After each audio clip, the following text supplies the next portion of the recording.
여러분 반갑습니다. 사회복지 실천론 1주차 1차 시작하겠습니다. 오늘부터 이제 시작되는 사회복지 실천론인데요. 처음 시작하는 마음으로 끝까지 최선을 다해 주시기 바랍니다. 저는 이제 수업을 맡은 전은수 교수라고 합니다. 먼저 이제 오늘 사회복지 실천의 정의에 대해 살펴볼 겁니다. 사회복지 실천의 정의는 사회복지 실천이 처음에 시작이 될 때 어떤 의미를 가지고 있는지 우리가 살펴봄으로써 사회복지가 뭐다 하고 이전에 막연히 이제 알고 계셨던 내용들을 개념적으로 정리하는 시간을 갖도록 하겠습니다. 인간의 삶의 질 향상을 위해서 가난과 억압 또 곤란 이런 것들을 겪는 사람들이 있죠. 이런 사람들의 이제 인간의 문제와 욕구를 스스로 해결할 수 있도록 돕는 전문적인 활동이라고 할 수가 있겠습니다. 여기서 말씀드리는 이제 가난과 억압, 이것은 이제 계층 간의 억압일 수도 있고요. 사회에 이제 곤란을 겪는 사람들이죠. 이런 분들에 대해서 스스로 해결할 수 있도록 하는 것입니다. 여기서 이제 스스로 해결한다는 것은 스스로 모든 혼자 다 한다 이런 의미는 아니고요. 주변의 자원을 활용해서 도움을 받는다 이런 의미가 내포되어 있다고 할 수 있겠습니다. 그리고 사회 기능을 향상시키고 개인의 복지를 증진시키기 위해서 사회 정책이나 또 사회 서비스 이런 것들 기획하고 실천하는 또는 이제 관련 지식과 기술을 연구하고 개발하는 것을 포함한다고 할 수가 있겠습니다. 그리고 이제 요 사회복지 실천에 대한 정의를 여러 단체에서 정의를 했는데요. 먼저 미국 사회복지교육협의회에서 이제 정의한 내용들을 살펴보겠습니다. CSWE라고 하는데요. 1994년에 사회복지 전문직이 사회적 서비스를 제공하는 전문직으로서 공적, 사적 후원으로 승인을 받고 또 광범위한 실천 현장에서 서비스를 수행하는 것이라고 정의를 했습니다. 여기서 말씀드리는 공적, 사적 후원이라는 것은 이제 사회복지 현장이라는 것은 여러 가지 자원들이 부족한 상태입니다. 그러니까 이제 흔히 우리는 물적 자원, 인적 자원 얘기를 하는데 이 두 가지 자원이 이제 부족한데 이런 자원들을 받고 또 승인됐다는 것은 권한이 위임됐다는 거예요. 전문가로서 이분들한테 사회가 기대하는 요구하는 내용들이 있죠. 이런 것들을 맡겼다 이렇게 보시면 되겠습니다. 메리 리치몬드는 개별 사회 사업의 창시자라고 불려집니다. 그런데 이 메리 리치몬드가 정의한 내용은 뭐냐면 사회 사업이라는 것은 개인의 개선과 동시에 사회의 개선을 달성하기 위해서 각자 개성이 다른 사람들과 더불어서 또한 그 사람들을 위해서 협력하고 일하는 기술이다 이렇게 정의를 하고 있습니다. 보엠은 어떻게 정리를 했냐면 사회복지 실천으로서 사회복지를 기존의 개인 중심의 정의에서 보다 포괄적으로 정의했다 이렇게 말하고 있습니다. 이것은 무슨 의미냐면 이전에는 개인의 문제로 치부했습니다.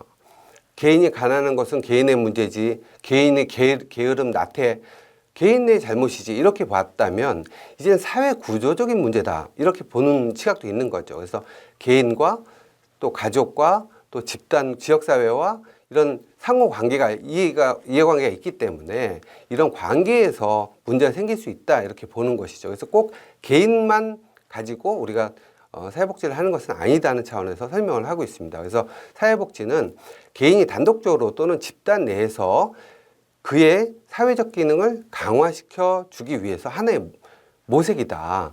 예를 들면 뭐 다문화 가정이다. 그러면 다른 나라에서 가 있는 사람들은 그 사회에서 어떤 그 한 집단으로서 개인의 잘못이 아니라 집단으로서 낙인감을 받는다든가 이런 게 있을 수 있거든요. 그래서 사회 기능의 강화는 인간과 환경과의 상호작용으로 이루어지는 상호관계에서 중점을 두는 그런 활동이다. 그래서 개인의 능력을 회복시켜주는 활동, 그리고 개인과 사회자원을 보충시켜주는 그런 일, 또 역기능 현상을 예방하는 기능들이 있다고 설명하고 있습니다. 이런 것들 다 종합해서 볼 때 우리 사회복지 실천은 무엇이냐? 인간의 삶의 질 향상을 위해서 개인과 집단 그리고 가족 또 지역사회를 대상으로 사람들의 행동의 변화 또 기능을 향상시켜주고 강화시켜주고 또 클라이언트의 욕구나 또 문제를 스스로 해결할 수 있도록 지원하는 그런 종합적인 체계적인 그런 전문적인 활동이다라고 봅니다. 여기서 우리가 이제 조금 나누어서 살펴보도록 하겠습니다. 첫 시간이니까 우리가 이제 뭐 다 세부적으로 이제 시간이 지남에 따라서 알려드릴 수 있겠지만 일단 기본적인 틀로 말씀을 드려보겠습니다. 이제 우리가 이제 사회복지 실천이다 그러면 기본적으로는 인간의 삶의 질을 향상시킨다. 이게 이제 큰 틀의 이야기죠. 그런데 사람들은 개인의 어려움을 갖고 있는 경우가 있습니다. 그게 심리적이든 정서적이든 아니면 행동의 문제든 이런 사람들의 개인의 문제가 있을 수 있고요. 또 그가 속한 집단에 문제가 있을 수가 있습니다. 그리고 또 가족의 문제가 있을 수 있죠. 그다음에 지역사회의 문제가 있을 수 있는데 이게 상호작용이 된다는 겁니다. 예를 들면 개인만 잘못해서 또는 개인을 개선해 갖고 되는 것이 아니라 지역사회를 개선해야 된다거나 아니면 가족의 변화를 이뤄내야만 접근 가능한 것들이 있거든요. 이런 것들을 우리가 같이 살펴보는 것이죠. 그래서 또 클라이언트의 우리가 욕구라고도 얘기하고 문제라고도 표현하고 또 어떤 과제라고도 얘기를 하는데 이런 것들 하나씩 해결해 나갈 수가 있는 것입니다. 그러면 이제 사회복지 실천의 시대별 의미 변화를 한번 살펴보겠습니다. 시대별로 사회복지 실천하면 우리 사회가 어느 정도의 기대를 갖고 있느냐, 또 어떤 의미를 가져왔느냐를 살펴보겠습니다. 이제 초기가 되는 1915년도에 메리 리치몬드는 개별 사회 사업, 그러니까 소셜 케이스워크라고 하는데 이런 개별 사업에 있어서 미시적이고 치료적인 접근 중심의 정의를 제시했습니다. 그러니까 이전에 어떤 개인의 삶에 어려움을 느낀다 그러면 그것은 개인의 문제다 생각을 하고 개인의 그럼 문제가 어떤 것이었냐, 과거에 풀리지 않는 문제 때문에 현재까지 영향을 미치느냐 아니면 현재의 어떤 어려움을 겪고 있느냐 이런 형태로 개인을 집중해서 들여다보는 이런 형태의 접근이 1915년도에는 그렇게 의미를 가지고 있었다고 할 수가 있겠습니다. 그런데 1930년대에 들어서는 대공황으로 인해서 빈곤, 실업, 또 사회 문제가 심각하게 대두되죠. 그래서 사회 개혁적인 측면에서 사회복지 실천에 거시적인 활동이 포함되기 시작됩니다. 미국 사회는 개인주의를 강조했습니다. 미국은 기본적으로 이제 차별이 있었습니다. 인종차별, 성차별 이런 차별들이 있어 왔기 때문에 아직도 그 문제를 가지고 지금도 어려움을 겪고 있습니다. 그런데 이전에는 굉장히 심각했죠. 노예제도가 있었고, 그래서 이제 그 초기에는 어떤 생각을 가졌냐면, 개인들한테 이런 차별이라든가 이런 것만 없으면 개인의 인권만 보장해주고 개인의 자유를 보장해준다면 얼마든지 이상사회를 건설할 수 있다. 이렇게 기대를 했던 것이죠.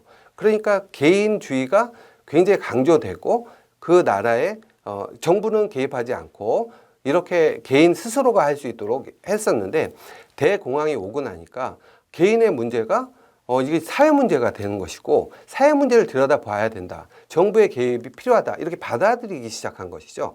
그래서 1930년대에는 이런 변화가 일어난 것입니다. 1950년대 와서 미국 사회복지사 협회에서는 사회복지 실천의 다양한 접근 방법을 시도하면서 통합적 방법을 활용하는 그런 중요한 계기를 만들게 됩니다. 그래서 우리가 이전에는 개인의 문제 또는 그 미시적인 접근만 했다고 하면은 그 이후에는 가족의 문제, 이제 지역사회 문제, 이렇게 또 집단의 문제. 그래서 미시, 중범위 그리고 거시적 차원에서 통합적으로 다 본다. 그래서 이런 흐름이 1950년대에 와서는 전체적으로 우리가 개인을 둘러싸고 있는 환경을 다 봐야 된다. 그래서 환경 속의 인간 이런 표현을 씁니다. 그래서 환경 속의 인간이기 때문에 서로 영향을 주고받기 때문에 우리가 이런 것들을 다 들여다봐야 된다. 이렇게 사회복지 실천의 영역을 좀 확대해서 보는 이런 형태가 되었습니다. 그리고 1970년대 와서 체계론적 개념이 사회복지에 도입이 되는데요. 이것은 뭐냐면 미시체계, 중범위 체계, 거시체계가 서로 이제 이런 선을 그리고 있고 그 선을 둘러싸고 있는 것들이 서로 상호작용을 준다. 이런 차원에서 이런 체계론적 개념을 도입하기 시작합니다. 그래서 1980년대 와서는 통합적 접근 방법의 활성화가 되었다고 하는데요. 이것은 이제 우리가 이론적으로는 정리가 됐는데 그럼 이런 이론이 사회복지 실천에서 수행할 수 있는 어떤 절차들까지 같이 예를 들면 치료 기법이라든가 기술이라든가 이런 것들 포함이 돼야 되거든요. 그러니까 이론과 전문적인 기술과 이런 것들이 합쳐져야만이 이게 우리가 사회복지 실천 모델이라고 표현을 하는데 이런 모델까지가 가능해지는 것이죠. 그래서 이제 1980년대 와서는 통합적으로 접근을 해야 된다고 하면서도 이 이론이 발전돼서 그것이 활성화되는 그런 단계까지 이릅니다. 그리고 1990년대 와서는 인파워먼트, 그래서 개인에게 권한을 줘야 된다. 그러니까 개인 스스로가 예를 들면 치료적 접근이라면 전문가가 지시해서 그걸 따르기만 하는 형태, 수동적인 형태가 아니라 능동적으로 스스로 결정하고 스스로 권한을 행사해야 된다. 여기서 보면 제일 중요한 건 자기결정권이라고 하겠죠. 그래서 자기 스스로 무언가 결정할 수 있다. 이런 것을 우리 인파워먼트 모델이라고 하는데 인파워먼트 모델이 등장하기 시작하고 이후에는 인파워먼트에 대한 중요성이 강조되는 형태로 흘러가게 됩니다. 사회복지 실천에 대한 정의의 어떤 주장에 따른 또 시대 변화와 사회 환경의 변화는 많은 영향을 미쳐서 시대가 변하면서 사회복지 정의도 조금씩 변화해 왔다라고 살펴볼 수가 있겠습니다. 그러면 우리나라의 사회복지 실천은 어떻게 변화했는지 한번 살펴보도록 하겠습니다. 1998년에 사회복지사업법 시행령 그리고 또 사회복지사업법 시행규칙이 있습니다. 시행령과 시행규칙에 따라서 이걸 개정하면서 한국사회복지사협회가 한국사회복지사업법에 의해서 이제 개정과 더불어서 2003년부터 사회복지사 자격 취득 국가시험 제도를 도입합니다. 이전에는 일정 과정을 이수하면 이제 자격을 주고 또 그 자격을 받고 나서 일정 기간이 지나면 자동으로 주어졌다면 이제 시험 제도를 통해서 1급 자격증을 시험을 볼 수 있게끔 되는 것이죠. 그러니까 이전에 이런 우리 요번같이 이런 수업을 듣고 수료한 후에 자동으로 발급되는 2급 자격증이 1급이 시험을 봐서 하는 형태로 이렇게 변화가 됩니다. 그래서 기존에 개별사회사업, 그러니까 개별지도, 케이스웍이라고 하는 개별지도와 또 집단사회사업이 있었죠. 집단지도. 그룹웍이라고 하는데 그룹웍이 없어지고 사회복지 실천론과 또 사회복지 실천 기술론으로 나누어서 변경이 돼서 2000년도부터 사회복지 실천이라는 말을 공식적으로 사용하게 됩니다. 그래서 이번에 우리가 배우는 사회복지 실천론도 이렇게 구분된 형태에서 배울 수가 있겠습니다.